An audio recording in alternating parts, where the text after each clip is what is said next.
Hello and welcome to another Happy Hour Live. Cheers! We are coming at you again at our new time, 1 p.m. I decree that it's okay to have a glass of wine at 1 p.m. or a really great cocktail. Speaking of really great cocktails, we have such a great guest. I'm so excited for them to be on. I have wanted to have them on this show for a long time, so I'm super excited. But before I introduce this guest, say hello. If you're watching, leave me a comment. If you have any questions as we go along, I'll be looking at the comments, so we'd be happy to answer them. And with that said, let me introduce John Clayan, who is the beverage manager from Osteria Crescendo in Westwood. Hello, John. Hello. Thank you so much for being with us. How are you? Good. How are you? It's my pleasure. I am good. I am enjoying this lovely day. I have seen the photos of the cocktails that you're going to show us, and I am absolutely jazzed to see how you're going to create these because they look magnificent. But before we do that, tell me about the restaurant. How you guys have been hanging in during this crazy time? Pretty good. I mean, obviously in the winter it was a little bit slower, and now that the weather's picking up, it's a lot nicer. We do outdoor dining, reservations day of, depending on the weather, but that's been holding up for us lately. I would say it's been pretty good though. The slowness kind of allowed us to focus a little bit more on the personalized experience, I would say. So we're doing a lot more cool things. We do a lot of tableside cocktails. We have a bourbon dinner coming up on June 2nd with Maker's Mark. We're about to introduce some cocktail flights and a cocktail pairing at the bar and stuff like that. So a lot of small things that help personalize the experience. Yeah, I love it. And I know that, you guys have some incredible food. Chef Robbie Felice owns Osteria Crescendo. He also owns Viaggio in Wayne, which is another one of our favorite, super authentic Italian food. And the great thing about you guys is that you have a liquor license, so you can make us these amazing cocktails. Exactly. Robbie's a great chef to work with. The bar has started to do a lot of cross-utilization with kind of the ingredients that they don't use and stuff like that. One of the cocktails is going to feature his ribeye, so stuff like that. It's really cool to work with him. That is so exciting that one of these features ribeyes. So let's get into it. What's the first cocktail that you're going to make for us, John? All right. The first cocktail is called a Bello Dentro, which in Italian basically means inside beauty because it's kind of a ugly cocktail on the outside, but very delicious on the inside. So we're going to start off with a ½ ounce of lemon juice. Then we have a grenadine syrup that instead of pomegranate juice, I made it with cranberry juice. So it's a cranberry grenadine. Oh, interesting. A ½ ounce of that. And then we have 3/4 ounce of Old Overholt rye, which is going to kind of give the cocktail a little bit of spice. And then we have 1 1/4 ounce of Ramazzotti Amaro.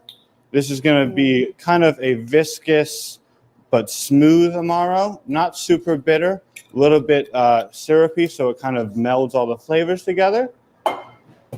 And then we have some chocolate bitters just to kind of marry all the flavors together.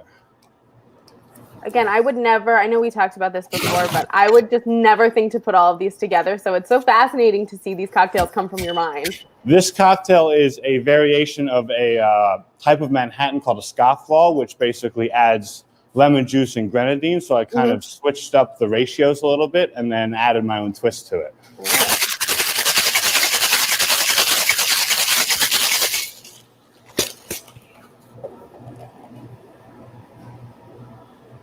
And then to spice up the cocktail, we put a little bit of lemon zest on the side of the glass.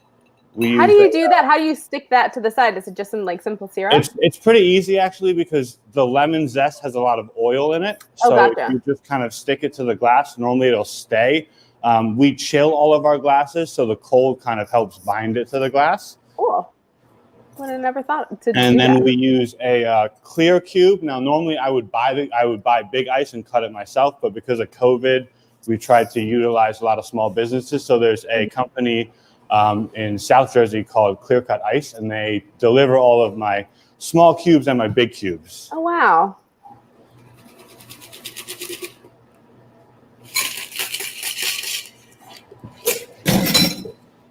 So there's your quote unquote ugly cocktail, but beautiful on the inside. I think it's still pretty beautiful, and it looks absolutely delicious. I mean, if this is your type of drink, I mean, that's just so creative. I've never seen anything like it. I would call it the Italian answer to a whiskey sour without egg whites. Refreshing, light, but still has that heaviness to it. Absolutely.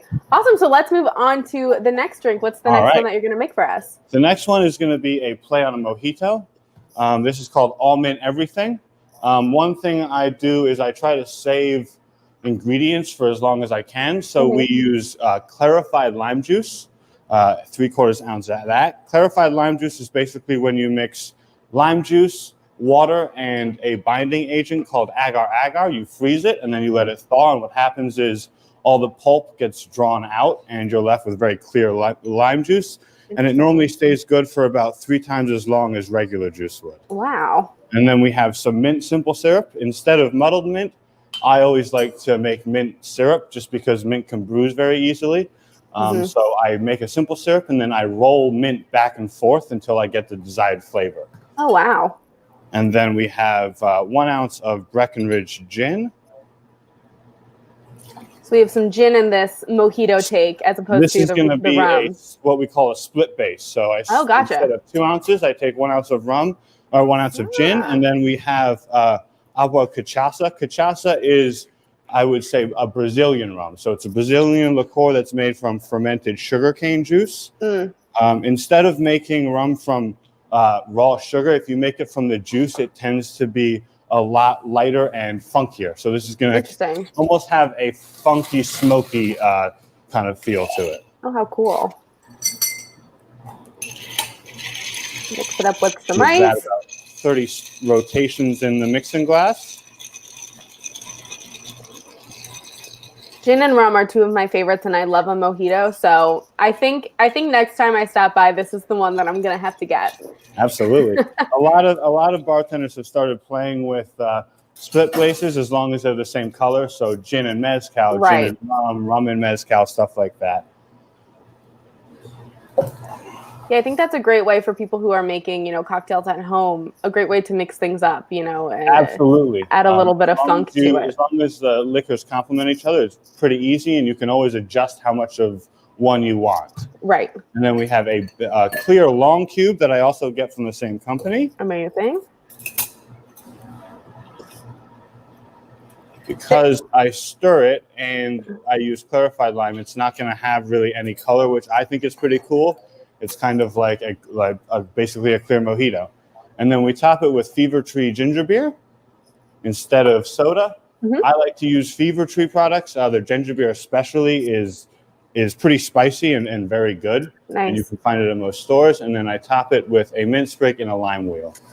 Yeah, cheers. This one I was particularly drawn to from the photo, not only because I love mojitos, but just the fact that it's completely clear is so unique. Like I don't think I've ever seen a cocktail that is just, it looks like water, but it has all this flavor in it. Luckily in COVID, when we were first locked down, I got the chance to sit at home and do nothing but read books. Yes. There's a couple books that go through a lot of the simple yet kind of things that you need to know about at-home prep, like juices and stuff like that. So I kind of learned how to do this where it's a little bit time-consuming, but it really makes a difference, and it's not too complicated either. Right, and I think to your point, I live with just a roommate, so when we buy limes, it's like half of it will go bad by the time we can eat. Only 2 of us can eat it, so this is a good way to extend the shelf life of those limes, basically. Absolutely. I love clarifying juice. It can stay good for more than 2 weeks as long as it's refrigerated. But yeah, it's really a great way to save juice, especially if you're making cocktails at home. Amazing. So let's move on to our final cocktail. And yeah, what do you got for us, John? So this is called the Goldfinger in the Sky. It is a play on a cocktail called the Vesper, which normally is gin, vodka, Lillet Blanc. It was created for James Bond. In the movie, he drinks it on a plane in Casino Royale.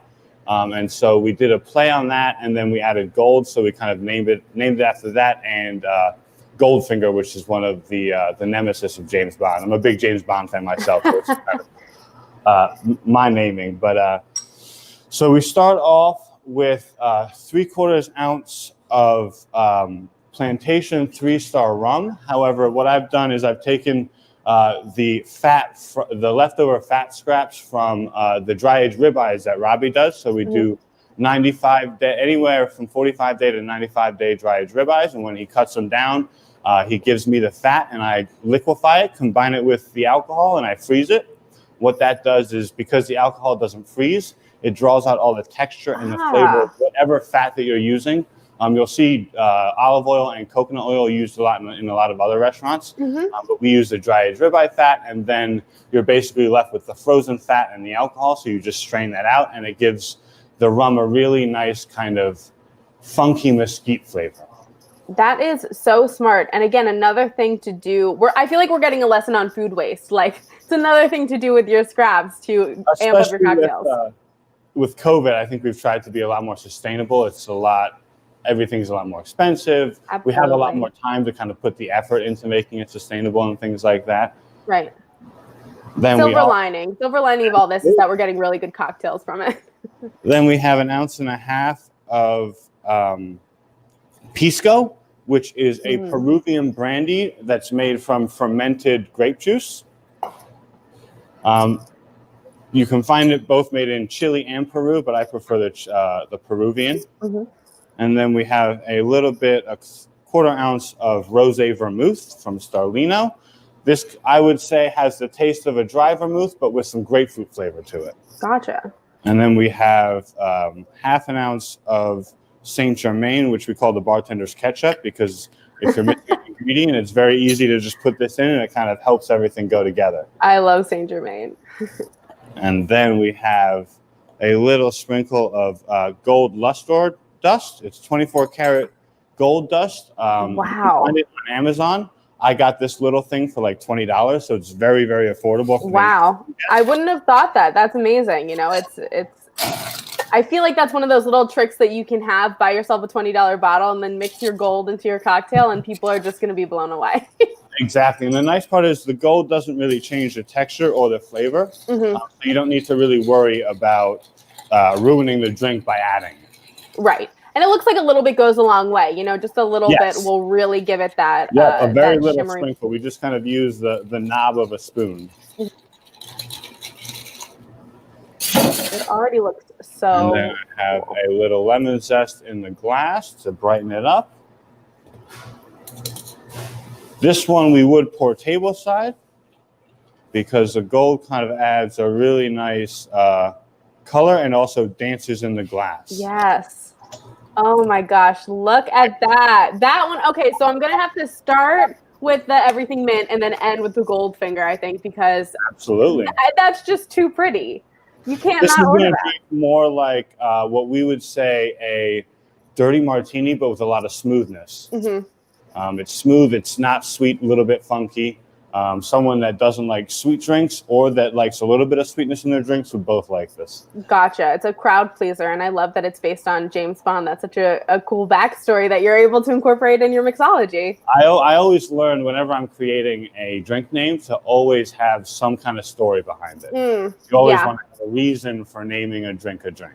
Right. People love that. I love it. I'm buying into it already, so it definitely works. Well, thank you so much, John. I really, really appreciate you showing us how to make these fantastic cocktails, and we can't wait to see you at Osteria. Absolutely. It'll be my pleasure to welcome you in. Awesome. Well, thanks again. Cheers. Cheers. And we appreciate it. And thank you so much for watching. If you want to make these cocktails at home, you can, or you can go to Osteria Crescendo in Westwood and have John make it for you and pour you that beautiful gold drink tableside. Until next week, I will see you later. I hope you have a wonderful weekend. Cheers.